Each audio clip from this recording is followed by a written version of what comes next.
Hello everyone and welcome to our new series on this channel, Cheap Heat, the show where I go over your hot takes and personal opinions on the world of professional wrestling that you sent me on Instagram and TikTok. Yes, much like taxes and death, wrestling fans' opinions on the internet are definitely inevitable, so let's slide into them right now. Alright, this one comes from Robbo on TikTok. The coffin drop sucks as a finisher. Darby weighs 8 pounds, just catch him. I mean, he's definitely a lighter boy. I will give you that on Darby Allin. And don't get me wrong, yeah, the coffin drop isn't the most devastating move. It's a guy literally falling on you. It's nothing different than what would be considered like a transitional tope suicida or something like that in a regular match. But I don't know, man. It's cool. Darby looks cool. Look, every kid who is a professional wrestling fan needs some type of like guy to emulate, and you don't need to do like the giant move in order to get a big pop. I think Darby and MJF are really big proponents of that. Don't get me wrong, Darby does way more bigger moves than MJF, but like MJF can get over a double clothesline. Darby can get over his finisher just being like the coffin drop where he just falls on somebody, you know? So I wouldn't necessarily say it's a bad finisher. I think it's a very entertaining finisher. As an older wrestling fan, I look at something like the Swanton Bomb, and it looks like it always hurt Jeff more than the person he did the move to.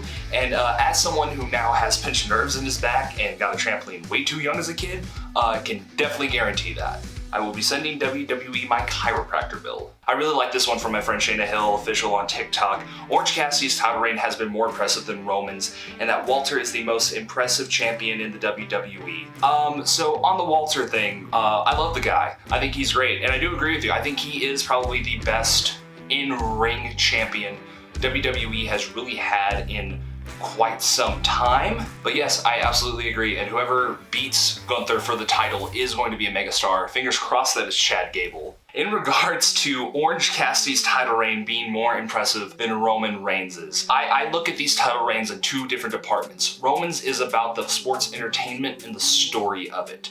Orange Cassidy's does have story attached to it, but for Roman Reigns, it's always been more about his family and raising his family up.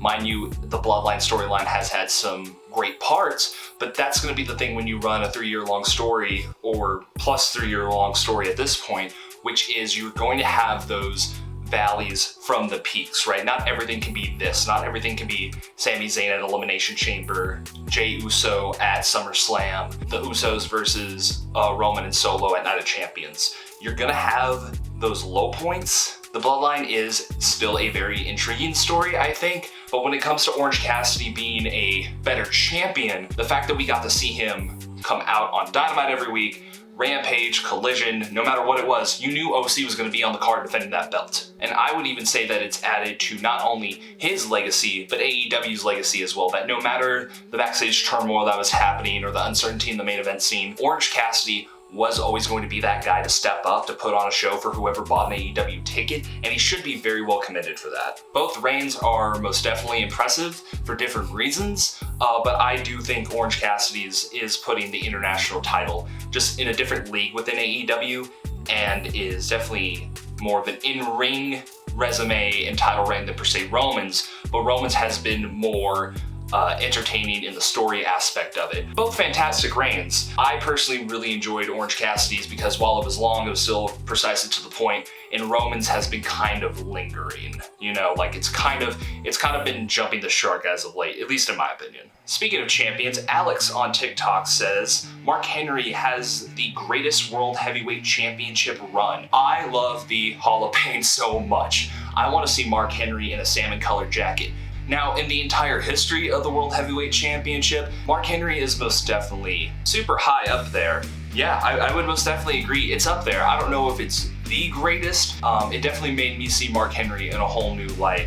And the Hall of Pain stuff is just superb. Really the crown jewel in that dude's career. This next one comes from my guy Mike DePlasis on TikTok. Rey Mysterio only got the Rumble win and first world title because Eddie died. He didn't actually deserve it. If you would like to hear my take on that, go ahead and hit the link in the description to check out Cole TV, because I'm going to be doing exclusive takes over there on PW60. So please go check them out. They're wonderful guys. Love you, Jay. Love you, B-Roll. Another take here from Robo on TikTok that I really wanted to talk about, basically saying that Sheeta shouldn't have dropped the title to Saraya and that she deserved to reign in front of a crowd and that Saraya cannot keep up with her. I agree that Sheeta's reign seemed a bit transitional in my opinion. I think you could have book this a lot better to where I'm not against Saraya winning the title, but I'm glad Shida, I guess, got her like moment, right? Because Shida, along with like Jon Moxley and Drew McIntyre, were like these pillars holding the wrestling world up during the pandemic and didn't really get to reign in front of a crowd. And I'm glad Shida got that moment because she definitely deserves it. She's a woman who has paid her dues time and time again for AEW and really did keep the division up in a really uncertain time. But I do agree, like, you can have Saraya have her moment at All In, which I think she deserves, like, and it should be commended, and she does deserve to be celebrated because she was a unspoken starter of that women's revolution we saw in WWE. As much as they want to tell you it's the Four Horsewomen, it was a lot of things that Emma was doing, it was a lot of things that Paige was doing, it's a lot of things that AJ Lee was doing. But yeah, I feel like there's a better way to book it to where Shida still looks like a star, Toni Storm is able to have her moments, and then Saraya is able to have her big win at All In. Because I do think that she deserved it. I'm not against Saraya having the title.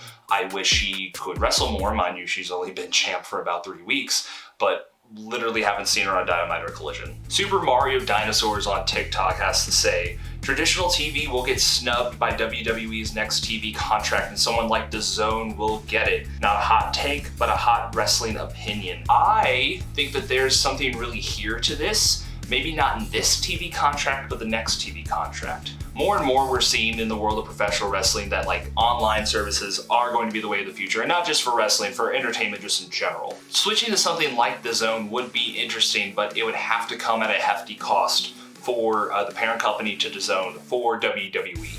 And right now a lot of streaming services aren't able to make money based off like their $5, $10 a month ways of doing things. Peacock's a little bit different because it also has like live sports and things of that sort, but it's definitely going to be coming. When it's going to be coming though, that's going to be far away to see. I hope it happens because cable's expensive and I'm not made of money. This next one comes from Chance227 on TikTok. I do not care for the Daniel Bryan Yes movement. My issue with the Yes movement isn't necessarily the movement itself, it's more of the revisionist history and what happens after it. Without CM Punk walking out, does Daniel Bryan still get put in that position? I don't know, but the Yes movement was there and the organicness of it was still there. I love Bryan Danielson 100%. He more than deserved that spot. I literally have a mainline series on this channel named after him, but I can see how the Yes movement wouldn't be a thing for somebody to enjoy, whether that be like kind of the artificialness of how WWE kind of embraced it, to how it was booked after, to even how the whole thing kind of came to be. I can understand that, but for me personally, outside of my issues with the revisionist history of all of it, I still enjoy it because one of my favorite wrestlers finally got a WrestleMania main event. And you don't get to say that about a lot of your favorite wrestlers, unfortunately. So whether it be CM Punk or Orange Cassidy, Jon Moxley, or anything in between, chances are I've made a deep dive video on it, which you can check out here on this end card. Thank you guys so much for watching Extreme League Wrestling. What's your wrestling hot take? Let me know in the comments down below, and it could make it into the next episode of Cheap Heat. Thank you guys so much for watching. This has been Extreme League Wrestling, and we'll catch you next time.